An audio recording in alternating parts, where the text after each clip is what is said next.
Ժորժան պատրաստ ենք միասին այս ճանապարհը անցնելու։ Միասին։ Միասին։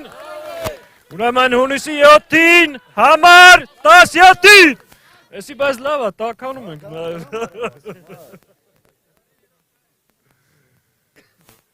Երևի քայլենք շտապ։ Հա, քայլենք շտապ, որտեղ հա։ Բայց իսկապես բան չի, հա, այս շատ, որտեղ շատ մայիսին սենց չպիտի։ Այս տարի ավոր ցուրտ է, որ կոմով են։ Առողջ ջուն է եկել։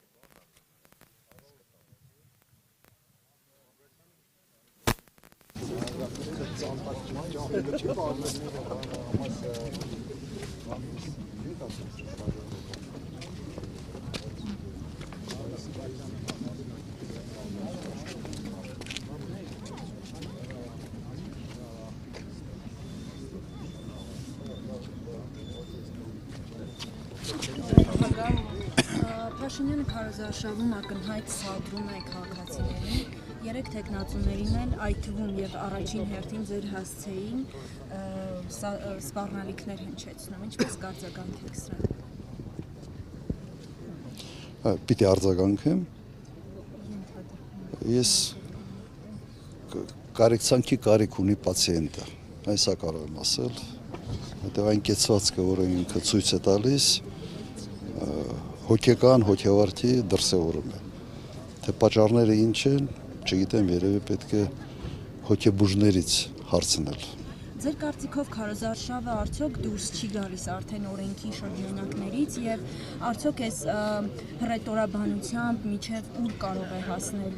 իրավիճակը, որովհետև մենք տեսնում ենք, որ Փաշինյանը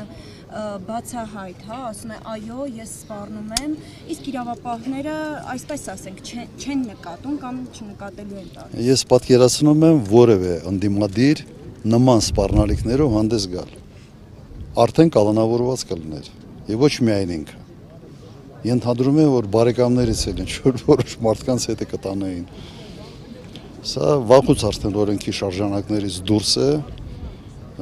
և կարծում եմ, որ մեր ժողովուրդը պիտի համաչափ արձագանքի։ Եվ այդ համաչափ արձագանքելը ԿՊ-ին ապտակելն է հունիսի 7-ին։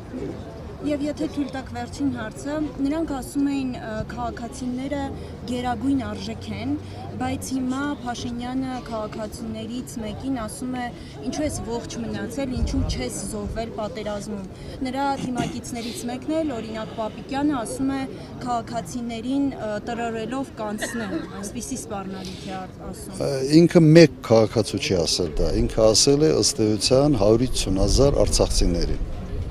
Ասել է, թե ինչի չեք զոհվել։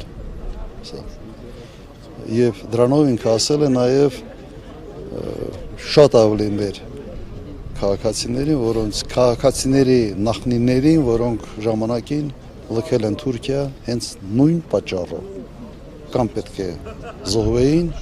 կամ պետք է փոխեին հավատը, կրոնը, պետք է թուրքանային։ Բոլոր այդ մարդկանց ուղղակի վիրավորել են։ Եվ կրկանեմ, սրա ապտակը պետք է լինի և պատասխանը պետք է լինի հունիսի 7-ին։ Պարոն նախագահ, ես ևս մեկ հարց ունեմ ձեզ, գիտեք Նիկոլ Փաշինյանը քարոզարշավի տրամաբանության մեջ շատ է անդրադարձ կատարում մարտի 1-ին, ըստ ձեզ ինչ է նա ակնարկում, երբ ասում է մարտի 1-ը ըստ էության ամբողջությամբ բացահայտված է և ձեր կարծիքով արդյոք բացահայտված է մարտի 1-ը և երեկ նա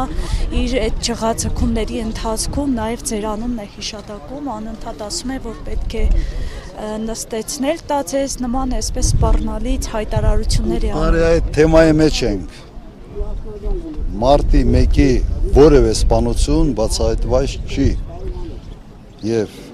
իրենք չեն խորանում այդ հարցերի մեջ մեկ պատճառով, իրենք իրենց վրա դուրս չգալու համար, դա շատ հայտնի բանաձև է։ Պարոն նախագահ, ձեր իշխանության գալուց հետո հնարավոր է բացահայտել։ Սա ձյունա գալու ճանապարհը փակվի մնանք ստեղ։